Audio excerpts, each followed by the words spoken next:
जानी टीवी देखने वाले सभी मुअज़्ज़ज़ दोस्तों को मोहम्मद नबील की तरफ से अस्सलाम वालेकुम। दोस्तों, वैसे तो बरे-आज़म खुश्की के एक बहुत बड़े खित्ते को कहा जाता है।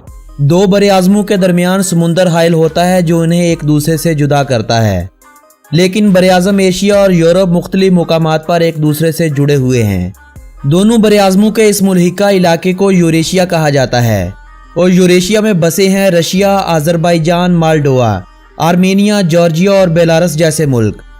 आज की हमारी ये वीडियो भी यूरेशिया में बसे एक मुस्लिम मुल्क अज़रबैजान पर है। अज़रबैजान जो नस्ली एतबार से रशियन और तुर्कों के बहुत ज़्यादा करीब पाए जाते हैं, इखलाकी तौर पर इनका कुर्ब यूरोपियन से ज़्यादा मिलता है। 90 की दहाई में जब सोवियत यूनियन का इतिहाद ख़त्म हुआ और नए ममालिक वजूद में आने लगे तो इनमें से एक अज़रबैजान भी था, जिसे पहल तस्लीम करने वाले ममालिक में पाकिस्तान और तुर्की ही थे। जिस तरह पाकिस्तान की आज़ादी के बाद पाकिस्तान दो हिस्सों में हिंदुस्तान से अलग हुआ था, इनमें एक था मशरकी पाकिस्तान और दूसरा था मगरबी पाकिस्तान।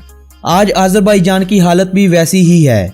जब 90 और 91 में सोवियत इत्तेहाद से इल्हाक ख़त्म होने की बातें चल रही थी, उस वक्त तक सब कुछ पुरअमन था। जैसे ही अक़वाम मुत्तहिदा ने 2 मार्च 1992 को अज़रबैजान की आज़ादी को तस्लीम कर लिया तो अज़रबैजान और आर्मेनिया के हालात ख़राब होना शुरू हो गए। आर्मेनी फ़ौज ने अज़रबैजान के नगोर्नो काराबाग के इलाके पर कब्जा करते हुए अज़रबैजान को मशरकी पाकिस्तान और मगरबी पाकिस्तान की तर्ज पर 2 हिस्सों में तकसीम कर दिया। इस मौके पर दोनों ममालिक के दरमियान जंग हुई। आलमी ताकतों ने आर्मेनिया की पुष्टपनाही की और इस्लामी ममालिक ने अज़रबैजान का भरपूर साथ दिया। मसला अक़वाम मुत्तहिदा में पहुंचा तो इस इलाके को अज़रबैजान को सौंपने का वादा किया गया, जो आज तक अज़रबैजान के हवाले नहीं किया गया। दोनों ममालिक की अफवाज का इस इलाके पर कब्जा बरकरार है। इस मसले का आज तक कोई हल नहीं मिल सका। इसकी एक वजह तो यह है कि वहां आबादी मसीही लोगों की है और आर्मेनिया भी एक क्रिश्चियन मुल्क है। दूसरा, इस मसले का हल ना होने की वजह यह इलाका तेल और गैस जैसी कुदरती मादनियात से भरा पड़ा है। पाकिस्तान ने हमेशा से ही अज़रबैजान का साथ दिया है। दोनों ममालिक के बहुत गहरे अस्करी ताल्लुकात भी कायम हैं। अज़रबैजान, जिसका आर्मेनिया से तनाज़ा चल रहा है, उसने भी आर्मेनिया को तस्लीम कर रखा है, लेकिन पाकिस्तान दुनिया का वाहिद ऐसा मुल्क है जिसने अपने अज़रबैजान की खातिर आर्मेनिया को अभी तक तस्लीम नहीं किया। और दुनिया में इस वक्त आर्मेनिया और इसराइल 2 ऐसे ममालिक हैं जिनको पाकिस्तानी हुकूमत अभी तक तस्लीम नहीं करती है।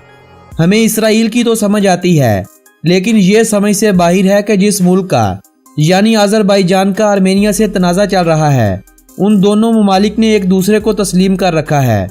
इस मसले के हल के लिए कई बार इनके दरमियान मुज़ाकरात भी किए जा चुके हैं। तो ऐसे में पाकिस्तान आर्मेनिया को तस्लीम क्यों नहीं करता, ये हमारी समझ से बाहर है। जिस तरह कुछ अरसा पहले पाकिस्तानियों का रुझान तुर्की की तरफ हो गया था, हर कोई यही समझ रहा था कि तुर्की अब यूरोपीय यूनियन का मेंबर बन जाएगा। पिछले कुछ सालों से सयाहों की आसानी के लिए अज़रबैजान ने पाकिस्तान के लिए ई वीज़ा सर्विस शुरू की थी, जिसकी मदद से सयाह हजरात घर बैठे अपने कंप्यूटर से अज़रबैजान का ई वीज़ा अप्लाई करते हैं और उन्हें 2 से 3 दिनों के अंदर अंदर अज़रबैजान का ई वीज़ा मिल जाता है।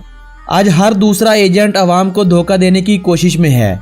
कामकाज करने वालों को अज़रबैजान का ई वीज़ा लेकर उन्हें अज़रबैजान भेज रहे हैं और उन्हें सुहाने ख्वाब दिखला रहे हैं कि जल्द अज़रबैजान भी यूरोपीय यूनियन का हिस्सा बनेगा और अपनी पूरी कोशिश में है कि जैसे तैसे करके पाकिस्तानियों के लिए इस आसान वीज़े को ख़त्म करवा सकें और पाकिस्तानी सयाह जो खासकर सैरो तफरीह की गर्ज से कहीं जाते हैं, उनके लिए भी अज़रबैजान का वीज़ा यूरोपीय वीज़ों की तरह मुश्किल हो जाए। दोस्तों, ये तो वो बातें थी जिनके बारे में हर शख्स जानता है। आइए अब बात करते हैं अज़रबैजान के उन छुपे हुए हक़ाइक़ की जिनके बारे में हर किसी को ख़ास इल्म नहीं होता। मगर इस वीडियो में आगे बढ़ने से कबल नए आने वाले दोस्तों से मैं गुजारिश करता हूं कि अगर आपने अभी तक YouTube पर मौजूद हमारे इस चैनल जानी टीवी को सब्सक्राइब नहीं किया तो जल्दी से हमारे इस चैनल को सब्सक्राइब कर लीजिए और साथ बने बेल के आइकॉन को भी दबा दीजिए ताकि सैरो तफरीह और मालूमात पर बनाई गई कोई भी वीडियो आप दोस्तों से कहीं मिस ना हो जाए। दोस्तों, अज़रबैजान की सरहदें इस वक्त मशरिक में कैस्पियन सी, शुमाल में रूस और जॉर्जिया, मगरिब में आर्मेनिया और तुर्की, जबकि जनूबी सिंध से ईरान जैसे मुल्क से मिलती हैं। इस वक्त जिस रकबे पर आज़री हुकूमत कायम है वो रकबा है 86,600 मरबा किलोमीटर का। अपने रकबे के एतबार से ये मुल्क इस वक्त दुनिया का 112वां बड़ा मुल्क है। मुल्क के 4,400 मरबा किलोमीटर के रकबे पर इस वक्त आर्मेनी अफवाज का कब्जा भी कायम है। मुल्क की मौजूदा आबादी 1,27,000 अफराद के करीब है और ये मुल्क अपनी आबादी के हवाले से इस वक्त दुनिया भर में 90 नंबर पर आने वाला बड़ा मुल्क तस्वर किया जाता है। ये मुल्क दुनिया के उन ममालिक में से एक है जिन पर अलेक्जेंडर यानी सिकंदर आजम की हुकूमत भी रह चुकी है। उमवी दौरे हुकूमत में इस मुल्क पर अरब से आने वाले मुसलमानों ने कब्जा किया था और फिर आने वाले सालों में इस्लाम इस खित्ते में फैलता चला गया। जब सल्तनत रूस का खात्मा हो रहा था तो अज़रबैजान, आर्मेनिया और जॉर्जिया ने मिलकर एक रियासत कायम की जिसका बहुत जल्द खात्मा भी हो गया और 1918 में अज़रबैजान ने तीनों ममालिक की इस मुल्हिका रियासत से अलहदगी इख्तियार करते हुए अपनी आज़ादी का ऐलान कर दिया। इस रियासत को दुनिया की पहली मुस्लिम पार्लिमानी रियासत होने का भी एजाज़ हासिल हुआ था। 1936 में अज़रबैजान सोवियत यूनियन का दोबारा से हिस्सा बना और 1992 तक ये रूसियों के मोहताज ही रहे। आज अज़रबैजान आज़ाद है। इनकी आज़ादी को आप इस मुल्क में पहुंचकर ही सही तरह से महसूस कर सकते हैं। कैस्पियन सी के किनारे बसा बादे कुबा शहर, जिसका नाम मुसलमानों ने हवाओं का मारा शहर के तौर पर रखा था, आने वाली सदियों में बिगड़कर बाकू हो गया। आज इस शहर को मुल्क का सबसे बड़ा शहर होने के अलावा इस मुल्क का दारुल हुकूमत होने का भी एजाज़ हासिल है। अज़रबैजानी इस मुल्क की सरकारी ज़ुबान है। यह ज़ुबान तुर्की ज़ुबान से निकली हुई एक शाख है। जिस तरह हिंदी बोलने वाले उर्दू को आसानी से समझ लेते हैं, वैसे ही तुर्किश बोलने वाले अज़रबैजानी ज़ुबान को आसानी से समझ लेते हैं। इसके अलावा मुल्क में दूसरी ज़्यादा बोली जाने वाली ज़ुबानों में जॉर्जियन, आर्मेनियन, रशियन और तैलिश ज़ुबान अहम है। इसके अलावा दीगर 10 ज़ुबानें भी इस मुल्क में बोली जाती हैं, मगर इनके बोलने वालों की तादाद बहुत ही कम होती है। अज़रबैजान के अगर मज़ाहब की बात की जाए तो मुल्क की 97.4% आबादी मुसलमान है। मुसलमानों में ज़्यादा आबादी शिया और फिर सुन्नी मुसलमानों की है। मुसलमानों के अलावा इस मुल्क में 1.1% मसीही बरादरी भी मुकीम है। 1% ऐसे लोग हैं जिनका कोई भी दीन या मज़हब से ताल्लुक़ नहीं है और ना ही ये अपना दीन मज़हब वाज़े करना पसंद करते हैं। 0.5% में दूसरे मज़ाहब के लोग भी इस मुल्क में बसते हैं। इन दूसरे मज़ाहब के लोगों में यहूदी और बहायत के पैरोकारों की अक्सरियत ज़्यादा है। इस मुल्क की तरक्की के पीछे इस मुल्क का तालीमी निज़ाम भी कार फरमा है। इस मुल्क का लिटरेसी रेट 99.5% है। मुल्क में इब्तदाई और सानवी तालीम मुफ्त है। माली हालात से मुतासरा अफराद को हुकूमती वजीफे पर भी फ्री पढ़ाया जाता है। अज़रबैजान की आमदनी में इस वक्त 2/3 किरदार तेल और गैस का है। इनके अलावा सोना, चांदी, लोहा, तांबा और दूसरी अहम धातें हैं जिनकी कानकुनी से इस मुल्क की मईशत को फ़ायदा पहुंच रहा है। अज़रबैजान का 55% रकबा काबिल काश्त है। अंगूरों की बहुत ज़्यादा फार्मिंग इस मुल्क में हो रही है।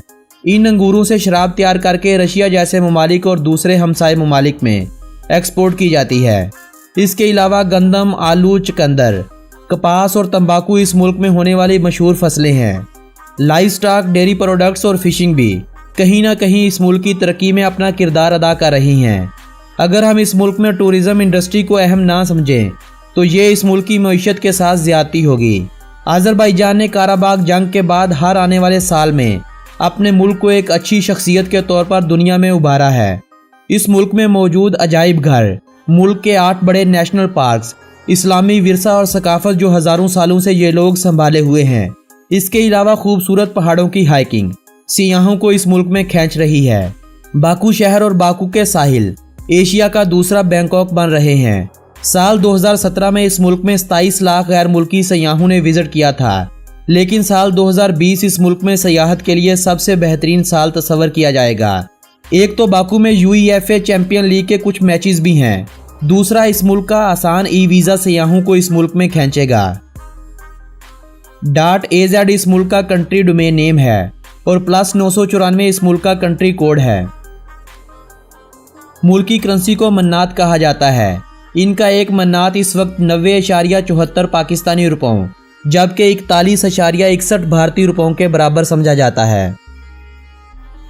अगर आप आर्मेनिया गए हैं और आपने आर्मेनिया का वो इलाका विजिट किया है जो है तो अज़रबैजान का, लेकिन उस पर आर्मेनी अफवाज का कब्जा है, याद रखें अगर आपने वो इलाका विजिट किया है तो आपको अज़रबैजान में एंट्री नहीं मिलेगी। अज़रबैजान की कुल मुल्की पैदावार 189 बिलियन US है, जबकि इस मुल्क में फीकस मजमूई आमदनी 18,793 US के करीब है।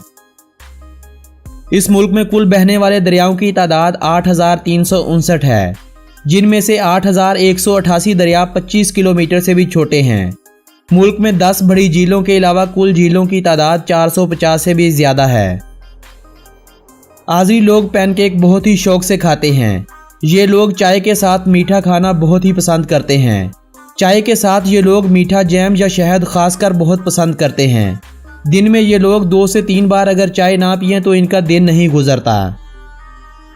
अज़रबैजान का इलाका काराबाग जिस पर आर्मेनिया का कब्जा है, इस खित्ते के घोड़े घोड़ों की दुनिया के हीरो कहलाए जाते हैं। ये घोड़े अपने हुस्न और अपनी तेज रफ्तारी की बदौलत पूरी दुनिया में बहुत ही मशहूर है। आज़री मनात यानी आज़री करेंसी यूरो करेंसी से मिलती जुलती है।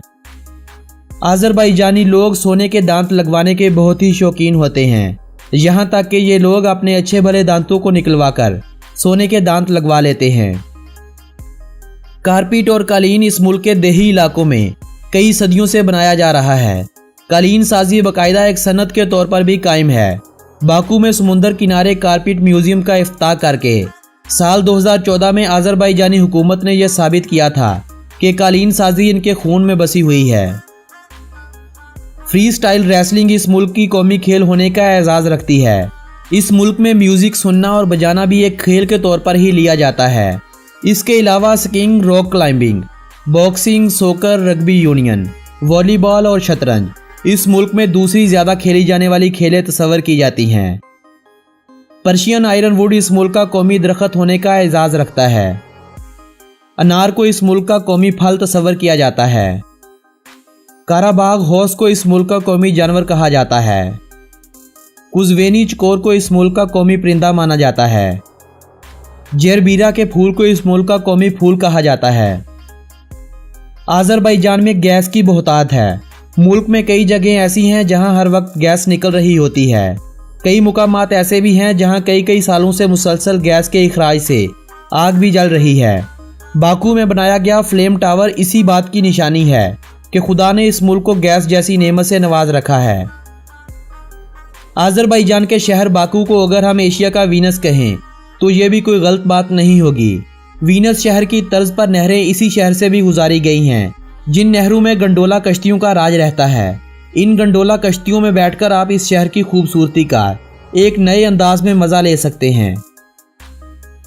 2010 में अज़रबैजान में लगा झंडा दुनिया के सबसे बुलंद पोल पर लहराता नजर आता था, लेकिन साल 2010 में ताजिकिस्तान ने दुनिया के सबसे ऊंचे पोल पर अपने झंडे को लहराकर ये एजाज अज़रबैजान से छीनकर अपने नाम कर लिया था। आज ऑयल एक्सपोर्ट करने वाले ममालिक में अज़रबैजान का एक बड़ा नाम है, मगर सबसे बड़ा नहीं। पहली जंग अजीम से पहले अज़रबैजान सारी दुनिया का आधा तेल अकेला सप्लाई किया करता था। अज़रबैजान में 400 से ज़्यादा मड वोल्केनोज हैं। दूसरे ममालिक से आए लोग इन वोल्केनोज को देखना बहुत पसंद करते हैं। पहले इस मुल्क में रशियन जुबान तालीमी निसाब का हिस्सा हुआ करती थी, लेकिन अब रशियन और अंग्रेज़ी दूसरी और तीसरी जुबानों के तौर पर इस मुल्क में बोली और पढ़ी जाती हैं। मुल्क के पुराने लोग जिन्होंने आज़ादी से पहले का अज़रबैजान देख रखा है, वो लोग रशियन जुबान पर मुकम्मल अबूर भी रखते हैं, और जो आज की नई नस्ल है वो रशियन जुबान से इतना ही लगाव रखती है जितना हम पाकिस्तानी अज़रबैजानी जुबान से रखते हैं। अज़रबैजान का दुनिया में एक अच्छा नाम है, और इस अच्छे नाम की वजह यह भी है कि इस मुल्क का मीडिया आज़ाद नहीं है। किसी को भी इस मुल्क के खिलाफ बोलने की इजाज़त नहीं है। यही वजह है कि अगर कोई छोटा मोटा फसाद या हंगामा हो भी जाता है, वो ना तो किसी दूसरे मुल्क में पता चलता है और ना ही मुल्क की आलमी सतह पर बदनामी होती है। इस मुल्क के नाम का मतलब है लैंड ऑफ फायर। इस नाम रखने की एक वजह यह भी है कि हजारों साल पहले जब इस मुल्क में गैस की बहुतायत की वजह से गर्म मौसम में आग भड़क उठती थी तो इस मुल्क के लोग इस आग की पूजा किया करते थे। इसी मुनासबत से इस मुल्क को आज लैंड ऑफ फायर यानी आग की सरजमीन कहा जाता है। इस मुल्क में सदारती निज़ाम लागू है। पहले इस मुल्क में मुंतखब होने वाले सदर की मुद्दत 5 साल हुआ करती थी, लेकिन साल 2016 में इसे बढ़ाकर 7 साल कर दिया गया था। 30 अगस्त 1991 को इस मुल्क को आज़ादी मिली थी। इसी वजह से 30 अगस्त का दिन इस मुल्क के लिए जश्न आज़ादी होता है। इस मुल्क के 60% रकबे पर पहाड़ों ने छांव कर रखी है। पाकिस्तान वक्त के लिहाज से आज़रबाईजान से 1 घंटा आगे है, जबकि दोनों ममालिक की सरहदों के दरमियान दूरी 2000 किलोमीटर से कुछ जायद की बनती है। 30 लाख लोगों की रहायशगाह बाकू शहर मुल्क की सबसे बड़ी बंदरगाह होने का एजाज़ भी अपने पास रखता है। आज़रबाईजान में गर्मियों में ज़्यादा से ज़्यादा दर्जा हरारत 46 डिग्री और सर्दियों में कम से कम -33 डिग्री रिकॉर्ड किया गया था। दुनिया में ईरान के बाद सबसे ज़्यादा शिया आबादी वाला मुस्लिम मुल्क भी यही आज़रबाईजान ही है। फास्ट फूड की दुनिया में KFC का एक बहुत बड़ा नाम है। पूरी दुनिया में इस वक्त 120 से ज़्यादा ममालिक में KFC रेस्टोरेंट खोले जा चुके हैं। इनकी कुल 19,000 से ज़्यादा शाखें काम कर रही हैं। क्या आप जानते हैं कि इनका सबसे बड़ा रेस्टोरेंट कहाँ है? इनका सबसे बड़ा रेस्टोरेंट इसी मुल्क यानी आज़रबाईजान के शहर बाकू में काम कर रहा है। आज़रबाईजान में साल 2018 के दौरान 30 लाख से ज़ायद गैर मुल्कियों ने सफ़र किया था। अगर आप भी आज़रबाईजान जाना चाहते हैं तो आपके लिए सबसे बेहतर ये रहेगा कि आप ईरान का ई-वीज़ा अप्लाई कीजिए, जो हाल ही में ईरान ने पाकिस्तानियों के लिए भी फ्राहम करना शुरू कर दिया है। ईरान का ई-वीज़ा हासिल करने के बाद आज़रबाईजान का ई-वीज़ा अप्लाई करें। $24 इसकी फ़ीस है, वो अदा कीजिए और बाय रोड ईरान और आज़रबाईजान का सस्ते में टूर कीजिए। लोकल ट्रांसपोर्ट का इस्तेमाल करते हुए आप बहुत ही सस्ते में एक अच्छा टूर कर सकते हैं। अगर आपको वीज़ा लेने में दुश्वारी नज़र आती है तो आप कमेंट करते हुए मुझे बताइएगा ज़रूर। मैं आपको एक तफसीली वीडियो की सूरत में बतला दूंगा कि कैसे एक पासपोर्ट और चंद हज़ार रुपयों से आप इन दोनों ममालिक का वीज़ा लेकर इनमें सैर के लिए जा सकते हैं। आज की इस वीडियो में बस इतना ही। अगर आपको हमारी ये वीडियो पसंद आई हो तो इस वीडियो को अपने अजीज़ों अकारब के साथ व्हाट्सएप और फेसबुक वाल पर शेयर करते हुए अपनी पसंदीदगी का इजहार लाजमी कीजिएगा। मेरी हौसला अफजाई के लिए इस वीडियो को लाजमी तौर पर लाइक भी कीजिएगा।